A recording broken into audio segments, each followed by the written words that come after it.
Hi, guys. It is not Maria. It is Kelsey and Kevin today with some amazing guests. You've seen Ashley before. She's back. And we're joined by Ibrahim. And we're talking all things quilt, crying. We did cover crying, yes. Being vulnerable. Social media, the environment. Saving the planet. Anything else? Work-life integration. Yes. Self-care. Yes. So good. So make sure to hit subscribe. Hey, Better Together with Maria Menounos fans. It's not Maria Menounos. It's Mr. Maria Menounos. Subbing in for my beautiful and talented wife. And bring you part 2 of our interview with Quilt founder Ashley Sumner and Ibrahim AlHusseini. good job. Thank you. Kelsey Alexandra Meyer. He helped me with it. So excited for you guys to listen. These two, they're a great 1-2 punch. Yeah, they are. Great 1-2 punch. So anybody who's interested in mental health, business, Yeah. I think finding your The earth. finding meaning in purpose in life and in your work. Yeah. I think this is a very valuable interview. So valuable that even Pooja learned something. That's right. Pooja's really smart. It's tough for Pooja to learn. You guys give me a lot of credit. Yes. I'm We're always learning. And We're growing. always learning. All of us. truth. That's truth. Okay, you guys, please, I hope you enjoy this part 2. Well, I'd love you to talk People. about that because I was kind of thinking about that as well. It's like growing up in Seattle. It's like if you don't recycle correctly, you are fully shunned. And it's like, honestly, it can be confusing. Well, There's Kelsey, like we 7 learned- different things. Let's remind everyone. Yes. In our Kevin's- house in Connecticut, we recycle. I was trying to recycle. Excuse me. No. We recycle. We recycle when we recycle. When what? We recycle. When we recycle. I was trying to recycle, and then I was. No, I had you my and Maria. cans. No, it's not just you. Her and Maria. We're So trying I to get recycle. into the pantry, Yeah. and okay, I'm down for the cause. I want to recycle. I want to be in with the clique. I go into the pantry, and overflowing bottles and cans. Because you have to bring stuff to the dump to recycle. So we hadn't done our dump trip yet. Got it. Flies Got it. smelling. Not even true. Like Not even true. no. wait, you weren't there. What are you talking This is when about? Kevin went And by back. the way, it all everything cleaning up the dog, it all falls on me, and we're out in the middle of nowhere, so it's Okay. not like you can have a staff or whatever. Like I do, and fine, happy to do it. But as I said, in this house, we recycle When we recycle. when we recycle. But When we just leave garbage out, we are not what? Not recycling. We're not But- recycling. Okay. But getting back to recycling. So we and I just to remind feel like everybody, we recycle when we recycle. When we recycle. I feel like understood. there is a lot of judgment around people who are not.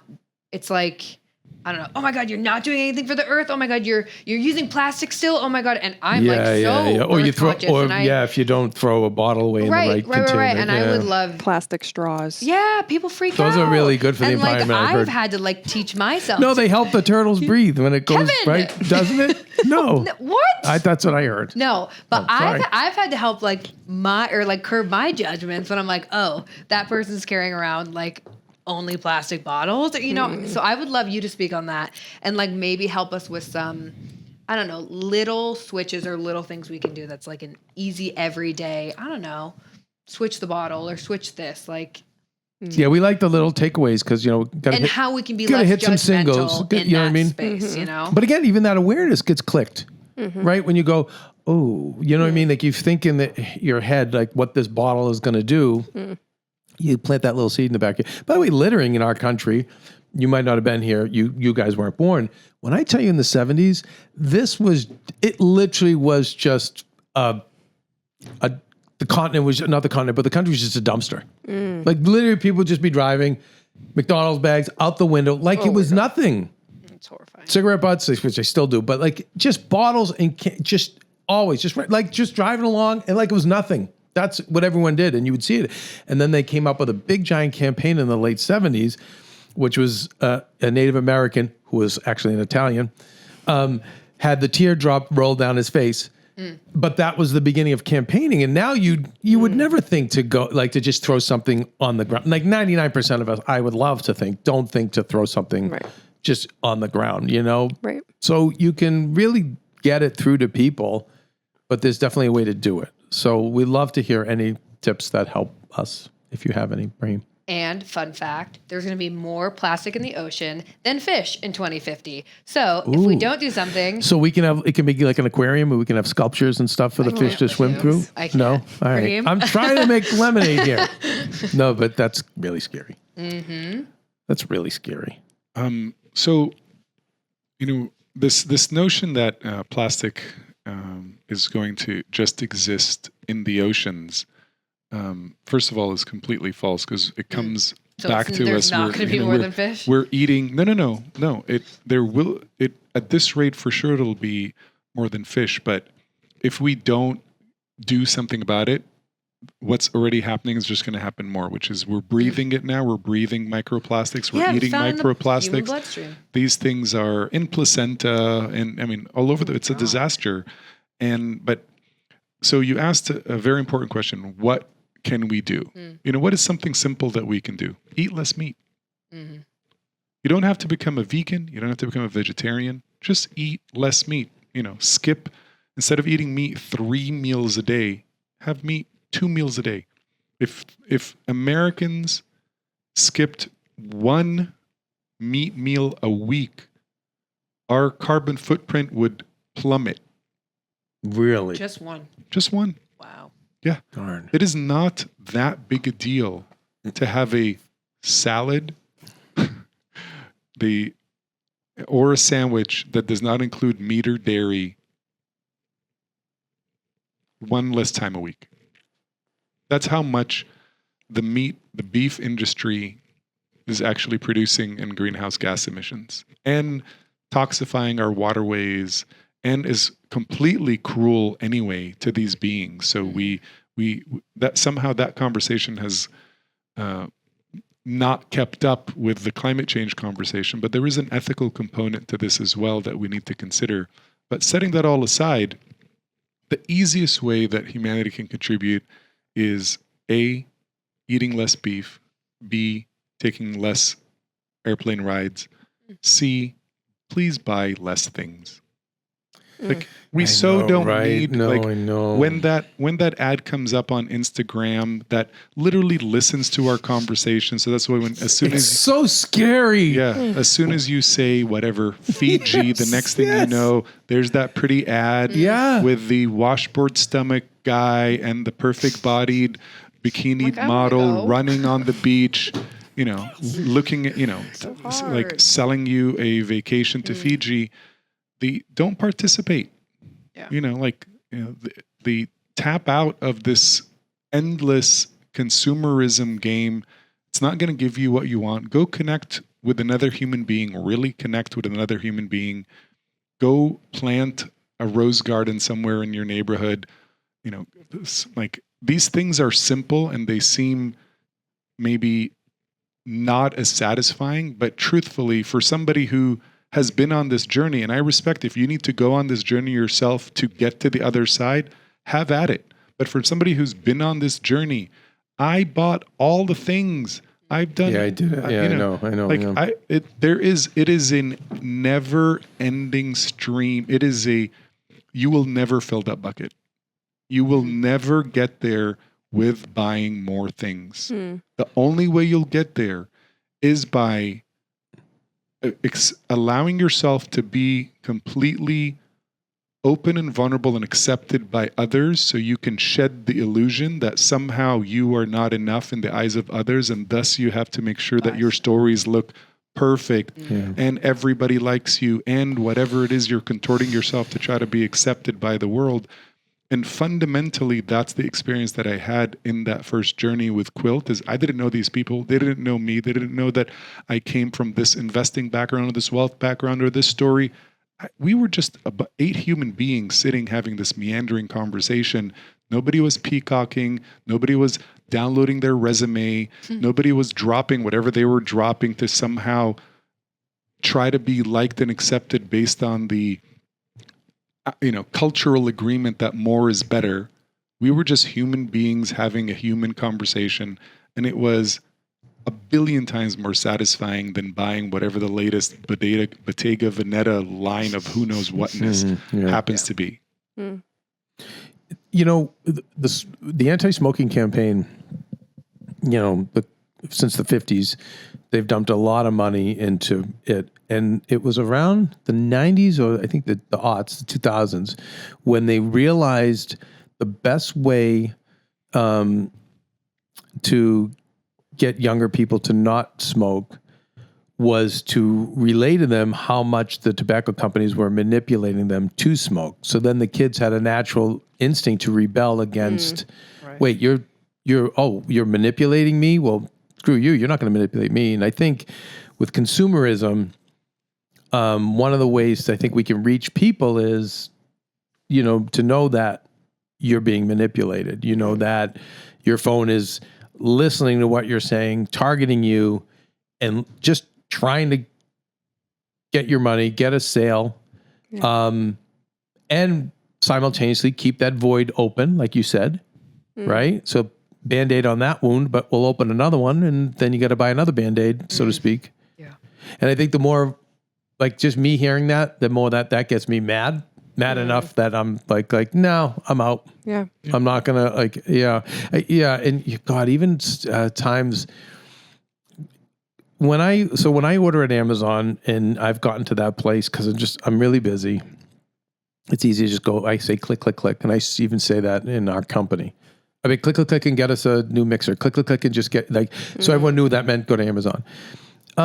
When all those boxes come in and stuff like that, even if can they be recycled in the right way, or is that damaging as well? All the bubble wrap and all the, do we know how to recycle that correctly, or is it? So, because I've heard mixed things on the recycling. Yeah. So recycling has generally been exaggerated in what actually ends up getting recycled versus what goes into a landfill.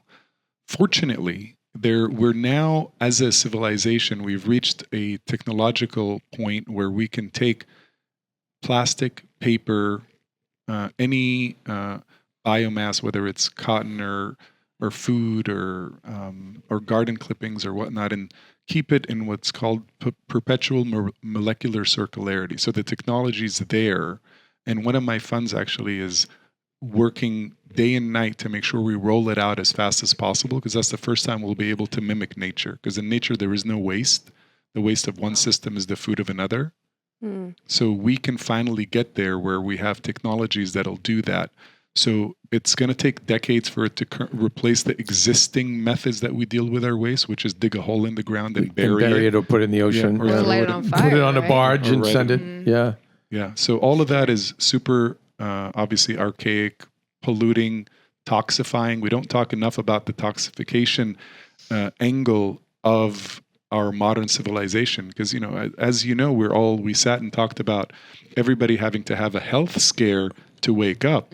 Well, I mean, we're the first generation that is exposed to chemicals that no other human generations for the last, since never, we've never been this exposed to toxicity. So we're all an experiment, because we have corporations that are so powerful that they do not allow our governments to actually protect us from them, because we have so much money pouring into politics that in order to actually win a seat in politics, Dow and 3M and Monsanto have to pay your bills. And when it comes to whether or not their chemicals are allowed in our food, in our water, on our products, government's going to not fight for our regulation, because that means their seat in government. So this system is literally killing us. This all has to expire from the human story. We all have to learn. Thankfully, you said these young people who grew up in the information age, they're exposed to all of this. Yeah. So hopefully they're going to be voting better, not for these people who are, dinosaurs from the 21st century, from the 20th century, still operating in old paradigm ways, which are, bending over for corporations and for donations from these corporations, and actually acting in the best interests of consumers, raising the darn minimum wage, just even with the standard of living, for God's sake. Do you guys, I mean, again, it's not politics, but Andrew Yang has a lot of interesting things to say. And, he's a big proponent of universal basic income. And he has said, and I don't have any reason to not believe him. He's like, we have the money for this. Yes, we do. We just mismanage it. We have the money for it. Mm-hmm. And we have to give up on the idea of like, okay, there's always going to be a group of people in society that doesn't work and takes advantage of the system. They're not going away. We've had them for, okay, so they're going to, fine. That small percentage is going to, but for the rest of the decent people who, are starving, don't have health care, when we have the money, that's what frustrates me. We mismanage the money, but the system, no matter how awakened the next voting generation is, we got to vote on the system, the lobbyists, right? All that stuff. These having a seat in the Senate for all these years, or you know what I mean, or the House, like. Just stopping the flow of money into politics will solve a big piece of this, because people, then people will not be beholden to corporations and to the donor class that fund their campaign who own corporations. Nothing wrong with capitalism. It's unfettered capitalism that's the problem. I like it's that, money unfettered capitalism. It's money in politics that's the problem. And we do. And listen, there is a legitimate thing that we don't talk about, which is sociopathy. 3% of the world's population, 75% of which are men, are sociopaths. That means that they only act in their best interest. What was that? And that's growing, though. That number's growing. Let's assume that it's steady. Okay, I have no idea that it's growing or not. It's growing. Fine, No, fine. it's I'll growing. take your word for it. Well, the level of narcissism they are growing. We're growing them. Listen, Yeah. I understand. I agree with you on narcissism, because platforms like Instagram only get claps and clicks, and I don't know why I'm pointing to you. You just mentioned like, that. No, but Sorry. Kelsey, do the peace. Show them the peace sign, Kelsey. The soft smile. There you go. Classic Show it. Instagram. But that's what society is rewarding now. It's it's rewarding presenting a fake version of ourselves that's perpetually happy, perpetually risk, perpetually having fun, perpetually not working, perpetually something new and shiny and this and And that's not, first of all, that's not true. Go back to the sociopathy. Sociopathy. So when you have 3% of the population that is literally unable to feel empathy, the actions that they take are going to be in their best horrifying. interest only. That means they don't care. I'm not judging them. They literally cannot care about you. Right. There's been a disconnect somewhere along their path. Yes. Right. Before we started this interview today, you mentioned how much you take care of animals. You have an ocean of empathy that allows your whole household to be full of animals that you brought in and took care of. That is part of human connection. That's why you make choices from a place that takes into account more than just you. But really smart sociopaths fill our government and our C-suite of corporations, and they do not care about you and I, not because they are evil, because they literally Don't care. It just is what it is. It's what it is. Yeah. Yeah. Ooh. And I don't know, they're coming off the assembly line faster and faster. And it's unfortunately going into the women too. I see it. I've seen a lot of it in Hollywood because think about what as much as finance attracts that, Hollywood attracts, more It's of survival. it.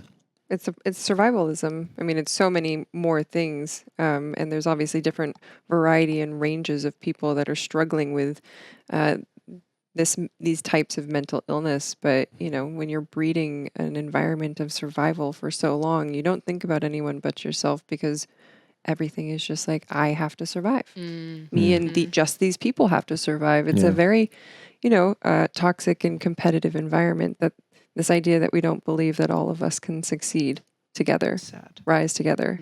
We also have to redefine what success is. Yeah, that's my wife's big thing. Yeah. I mean, it's like the success has to be different than what the media and the 20th century version of it is portrayed to people, because we have such precious limited time on this planet, and we can't all spend It's just a blink. trying to do lifestyles of the rich and famous and whatever, And no matter, Kardashians and whatever else. Guys, and no matter how much we see, super wealthy people kill themselves or how unhappy they are on TV, the reality shows, if for whatever reason, it doesn't resonate. We still think, yeah, but that won't be me. When I have my money, it'll be, and I know.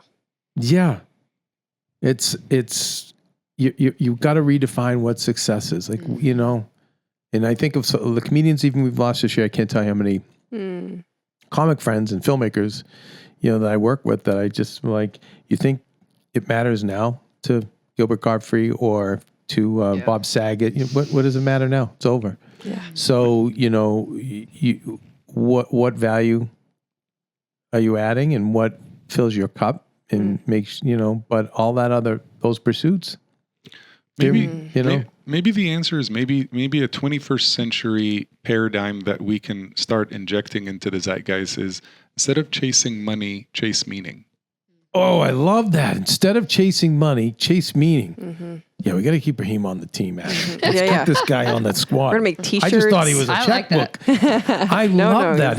He's dropping I'm a checkbook gems. too. He's a checkbook too. For the right things. If you have if your venture has the right meaning and contributes to a future we all want and we all get to win in, I'm a checkbook for that.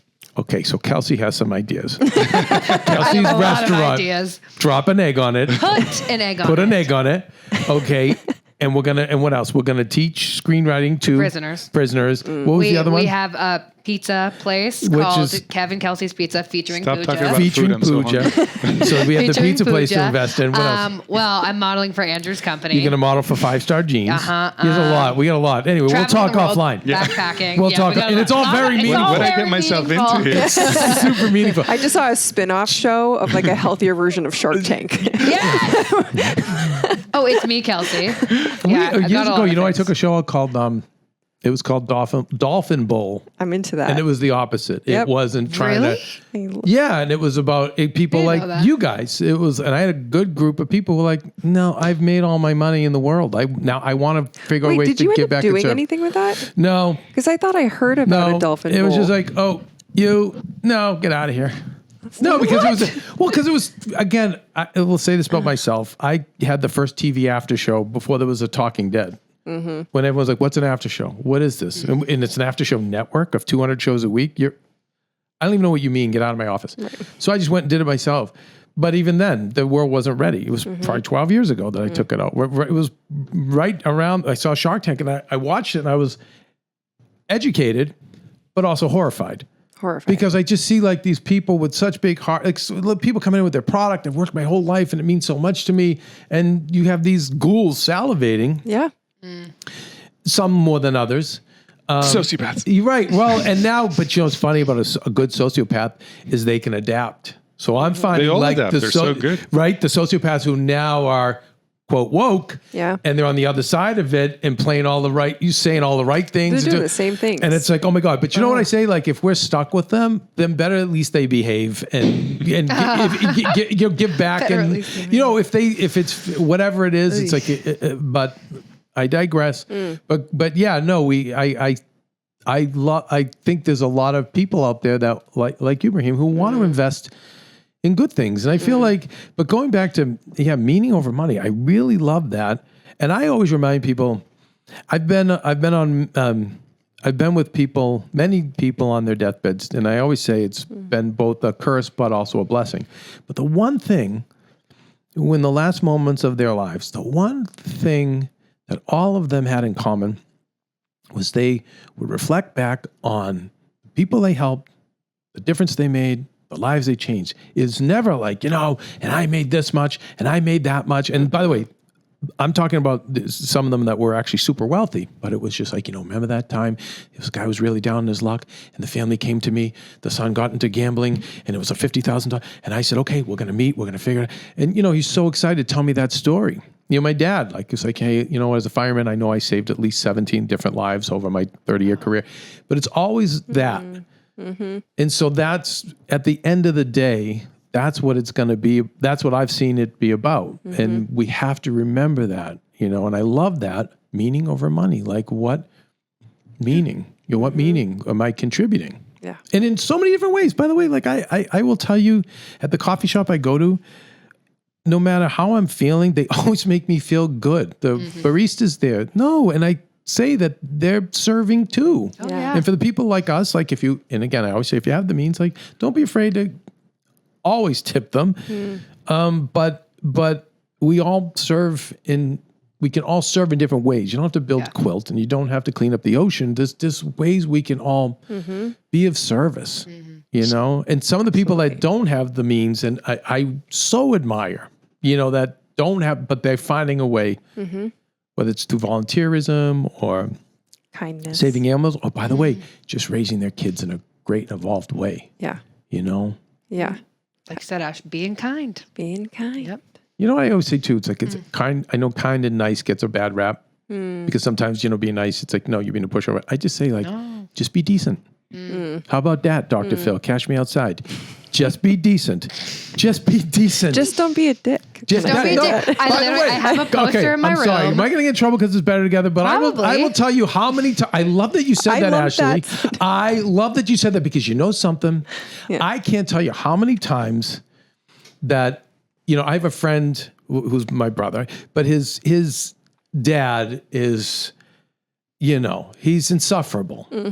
And again, probably lots of traumas in his own life. And I know my wife has family members, same thing, just insufferable. And I've seen them bang their heads against the wall saying, how could they say this? How could they do that? I can't, and I don't like their parents were so nice. They grew up with money. They have all these grandchildren who love them. And I said, listen, breathe. Sometimes at the end of the day, he's just a dick. That's it. Just leave it at that. Yeah. Just a dick. Yeah. You know? Yeah. And for a girl like us, it'd be just a DB, you know, just a D-bag. But the bottom line is, I can't say about the women because I'm not a woman. I'll say about the guys. At the end of the day, sometimes, Just a dick. yeah, not evil, not a bad, you know, just a dick. Yeah. Just really, you know, at the end of the day, just a dick. And you know what? If I have to work for that person, I always advise, make it temporary, dig your escape tunnel. You know what I mean? But at the end of the day, like choose to try to get away from them. Or if you have to be around them, you can just know, oh, I get it now. He's just a dick. Yeah. Just a dick. Don't take it personally. Yeah. Yeah, right? It's not personal. It's not personal. No. What a beautiful way to Ray's end. going to I know, I'm over here like, she won't kill you. I do have a poster in my room that says, don't be a dick, Buddha. Did Buddha say that? Yeah, I think so. He probably did in his own way. In my room, he does. See, then we are awakened. See? That reminds me of that Abraham Lincoln meme that says, not everything you read on the internet is true. Oh my God, funny. Probably did say that. He probably did.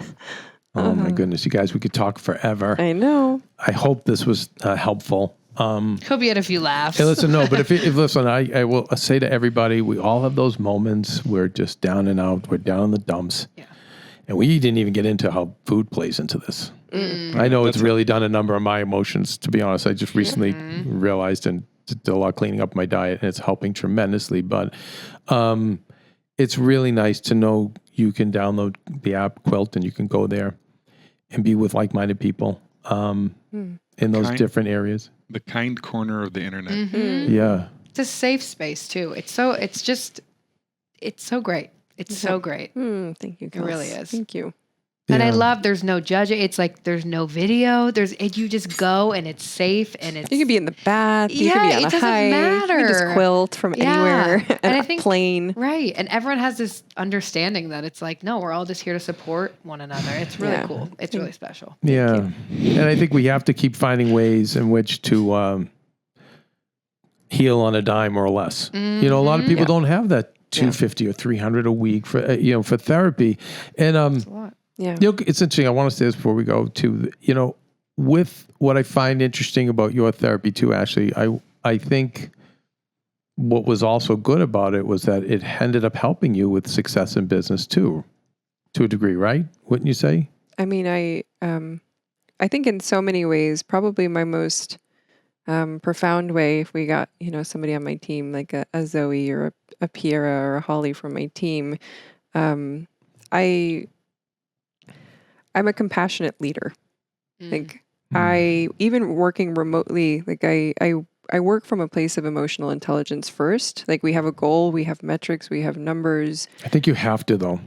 I'm glad you do naturally, but you have to. I always try to tell business people today, I think you have to. I don't think, the new generation is just not wired any other way. And that's just how it is. I think it's a good thing. Yeah. To do business that way anyway. But I think if you want to be successful in the long run, you have to. I think it's a short-term gain today to not manage that way. I mean, no one I know today is looking for work-life balance. People are looking for work-life integration. Ooh. And wait, you guys just keep dropping these things. What? That's Wait, a real what? thing. Slow down. I didn't make that up. I have a little kid in the booth here. Fuji, work-life integration. Have you heard that one? Your generation? No, but I like it. All right, let's get the TikTok going. All right, work-life integration. Can you speak to this before we go? I mean, if we get to do something from a place of meaning, if the work that we're doing feels purposeful and fun, right? Like your wife is going after now. Yeah. We can integrate, right? Like we can have relationships with the people we're working for. They can be our friends. Like it's not about this is who I am from 9 to 5, and then and I do that just to be this person on this side. Like we are integrated. I'm so beings. glad you're saying Well, this. if you think about how funny it is, even the language, there's work and there's life. It's like, it's almost like you go to work and then now you're done with that piece. Now you can begin life. Yeah, that's so of course it makes sense. Work-life integration. We only have so much time on this planet. We can't have whatever it is, 8 hours a day of every day plus commuting time be not living. life. Yeah. Yeah. It's such a good point. Just Work-life integration. Yeah. Yeah, I think that's important because the whole work-life balance thing is, I think it has not helped people to be thinking of that. Maria, when she's mentoring younger women in the business, she's like, okay, stop with the work-life balance. Like, stop. You just put more pressure on yourself. Like, have to have work-life balance when, like, your work, if it's meaningful, is part of your life. I think it was Freud who said, there's work and there's love. What else is there? That was his thing, but again, if you're doing the meaningful stuff, well, and like, I have had many side hustles, like I've had a lot of random jobs. so many, but that got you here. But that got you here. But that got you here. And the thing is, I feel like in our culture, we want to, like, let's say that was your boot camp. And that's even with your mom, to a degree, was your pre-boot camp. But we unfortunately want to erase that. And the parents of this generation have done that. Yeah. They want to erase that and just, okay, I'm 21 and I'm going to do Theranos, or I'm going to, like we're seeing all these shows, but we're seeing all of these shows with this one resonating theme of, no, I don't need to go in a garage for 20 years like Steve Jobs. Yeah. I can do it in 6 months. And you've got, so I always say to people, like, the side hustles, it's okay when you're young, like, you got to kiss some frogs to get to your prince, or eat some frogs, or Ben Franklin's quote, but you got to do that stuff to get there. And I always say to people, like, if I knew an easy way, like, don't you think I would tell you? But also, like, if you know an easy way, tell me so I can help other people. Yeah. I don't know an easy way. Yeah. It's always challenging, always going to be obstacles, and you are going to have to dedicate yourself and do the side hustles and do the, those kind of jobs to get ultimately where you want to be. I mean, I say that because, like, I'm sitting in a place where the luxury of having work-life integration, but because I am not an overnight success. I've been working my butt off for, 13 years, and all of those side hustles and all of those random jobs and all of those horrible bosses and all of those really fun nights and overworking and all of those things, like, led me to this place of being able to be here now. So I say it because if anybody here is listening, there's also no shame in having a plan to get there. No, I think that's the idea is like, okay, so you put on a whiteboard, work-life integration. Yeah. And where do I end? If it's Quilt or I want to have my own, okay, great. So that's the long-term goal. And then, okay, now what are we doing in the short term? To get there. And it might be the side hustles, and it might be, there's so many things. There's so many avenues that you can take. But again, it's that pause. Yeah. And then slow that down awareness. To speed up. Right? And you slow down and you can take that 100-foot view, and you can look at you can get with that whiteboard, and you can get with like-minded friends to help you. Yeah. Yeah. Can I add one? Yeah, please. No. Clarifying comment to the meaning piece is, how does one have meaning in the work that they do? When you're exploring your career, just ask yourself: is this job going to feel like a contribution? And if the answer is yes, then you are not just exchanging your precious time for money. You're actually making a difference, and that'll feel fulfilling, and you'll feel not disconnected from the whole. You'll feel like you're part of the whole because you're actually contributing to the whole, not being a burden on the whole. Right. Because you're not just taking from it to take care of you at the expense of your life and the expense of society. You really are making a contribution. And what a fulfilling way to live. It's amazing. And by the way, now that might be, again, the long-term goal, because I understand if you're in a job that you don't feel you're contributing, but you are making money to keep a roof over your head. I get that, as long as you can dig that escape tunnel. The long-term plan, I hope for you. But even if you, let's just say you're working listen, I'm empathetic to, I have people who just took, a celebrity just took a giant deal they shouldn't have. But how do you walk away from those many, many millions? Okay, so you don't have to bring out the violin. Yeah, they're fine. Oh, they're fine. But, when most of us grew up poor or, family members have struggled, and I know a lot of Jewish friends, I think the Holocaust really has done a number on them, just fear of like, I'll never be safe. I'll never have enough.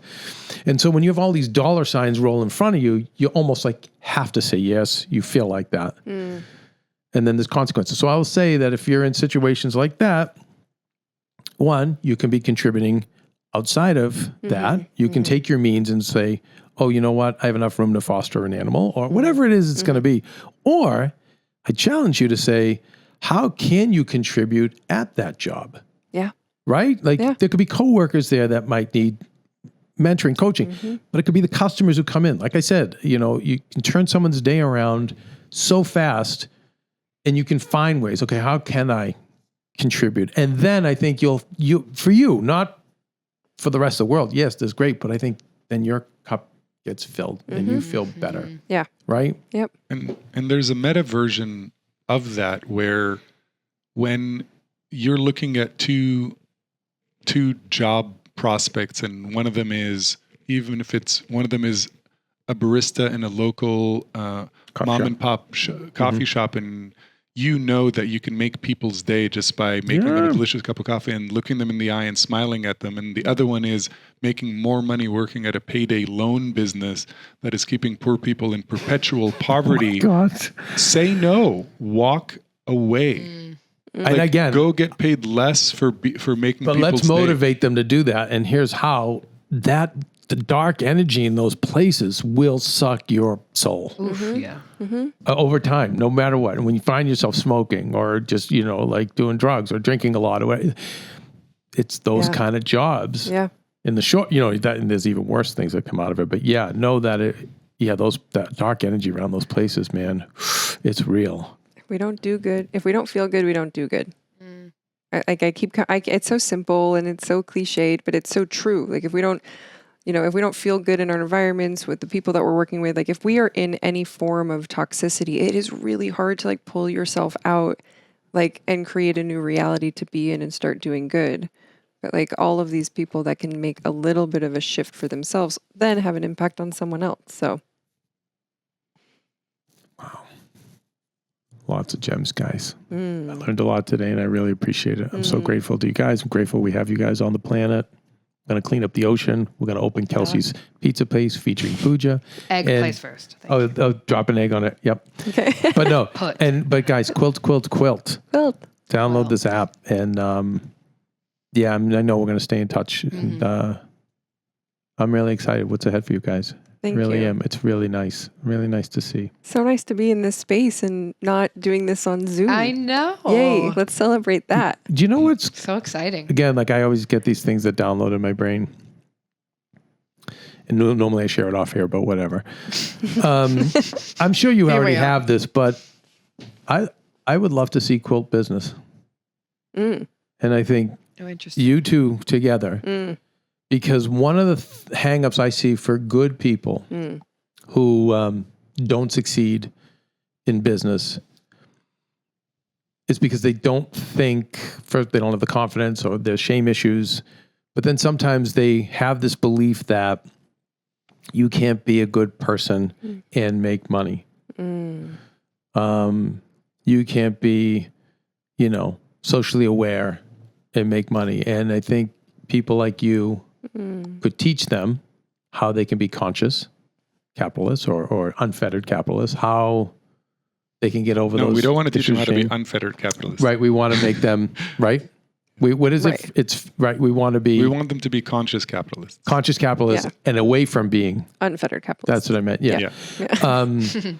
And I think because right now they're going there and for the mental health aspect, but I think that there's a vertical there for a lot of them, because I think what they're going to find is, hey, I love this community, but at my job at the day loan company, I don't have this. Yeah.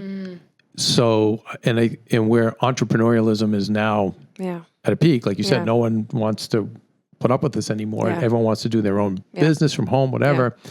I feel like Quilt Business, I think we have to show people how to be. What it looks like. Yeah. Mm-hmm. Help them the confidence, get over the shame. I think that's give them great ideas. Mm-hmm. Teach them how to attach meaning to it, right? Like to purpose. I love this. All of it. And a lot of people too, it's like what I'll start out when I talk to them, I'll say, for people who feel lost, I'll say, okay, what fills your cup? What makes you happy? What brings you joy? That's the thing, like no work. No, stop. I didn't say work. What? Just tell me. Is it, is it going to the lake? Is it coloring? Is it, okay, fine. If it's video games, fine. Just tell me the truth. And then phase 2 is, okay, so what's the vocation that we can put around this? Right. There's always something. I even tell like a lot of athletes that are college athletes, let's say, and they love it, but they're not going to make the pros. I'm like, hello, sports is such an industry. There's PR, there's marketing, sports, there's broadcast sports, there's management for talent. And when I tell you, if just to bring it back to sports, any of the professional teams I've been around and the behind the scenes people, when I tell you the joy, everyone's all in and so excited about the team, whether they're winning or losing. And, but I always say there's a way to apply the things you love to a vocation. Yeah. It might not be easy, but Quilt Business can do this. And then give them those tools they need to kind of maybe survive the side hustle to get there. Yeah. Or all the failures. Yeah. Right? I always say like the 999 iPhone prototypes that we don't hear about to get to the one that works. Yeah. Right? So all the fails you've had, and I'm sure you and your family have had, right, Ibrahim? Like I know I've had too many of them, but I like that. Quilt Business. I like so it. Kelsey, now you're going to have to run Quilt Business on top of everything else. Done. You would love that, right? Oh, I love that. That would be fun. Yeah. I'm in. I'll help you with that. Okay, let's do it. Yeah, you got me. I'm in. I mean, I love it. You were thinking about Dolphin Bowl, and that's basically what a quilt is. So we should just do this. Well, by the way, it would be think about it. It'd be just as educational. Yeah. If you did, if the Shark Tank you were just rooting for those people, it would be just as educational, just as fun, just as formative. And by the way, so good. Listen, if a business idea isn't going to work, the Dolphins still need to say no, it doesn't work. I can't. Yeah. I'm only going to perpetuate your madness by investing in this. So it's not like it would be. Right. It's just not that. How do we really take advantage of this person? Yeah. I had another CEO friend that I really loved. His whole adage, which I now have adapted. He's always in deal making, he's win together or part friends. And I love that. Again, 20th century, it's if I don't kill the other side in a deal, I didn't win the deal. Right. And there's so many old guard people now that I'm I will even say to our reps, I'm not negotiating with them. I'm not. This is what I need. I'm not playing the game of I'm asking for 10 to settle at 5. This is what I need. Yeah. If you give me great, if not, no, I'm out. I'm not doing it. Because I know the thing is they have to kill you or they don't win. But what I'm finding is the younger generations now that are coming into executive roles, so much different. Yep. What can we do to make, no, we want to make this work. We want to be able to give back to you. And it's wait, what? Where have you been? Because all I want to do is serve you Yeah. and your side and provide and bring value. But I'm seeing that with the younger generation, which is nice. Gosh, at Quilt, we have wellness days. We have preventative care wellness days so people don't get so sick and burnt out. Wow. Yeah, love you need that. that. So Yeah, no, you you're- do. everything you're saying, I'm like, yes. You need all that stuff. Yeah. I'm always trying to find ways here. These guys work super hard. So I'm always, whatever we can always do to let's just make it a little easier. Or fun. But you need, or fun. Fun is the main thing. And fun. Always be fun. Always and fun. fun. And Always and laughing. Always scamming. Yeah, I can tell always you fun. all have no fun. No fun. There's Kevin and no I fun scam being a had lot. here. I guess I don't know how to not have fun. Same. That's such a good quality. But I also think when you work, I was in the carny business for years through college and after college to finance my way out here, non-union construction for years. And so my dad was a ditch digger, grandfather ditch digger, great-grandfather ditch digger. I mean, so I know what real work is. No offense, this is ours, but to me, it's never felt like work. Yeah. It's such a privilege Yeah. to sit with you guys. I always say proximity in business is everything. Tony Robbins, but to me, proximity and anticipation in business, but proximity. I always say to people, when you can get around, like I would say to Kelsey and Pooja, guys, I know it's hard and you work hard, but the exposure you're getting to these people, the connections you're making, the information they're sharing with you, you'll see when you're 30, 40, 50, you're going to go, wow, what a blessing. Because I know that's how I feel. Totally. So thank you guys for coming today. I'm really glad I got to do the show. Me too. Lots of gems. Lots of gems. Okay. What does Maria say to end this show? She says, be nice people, make good choices, and be present.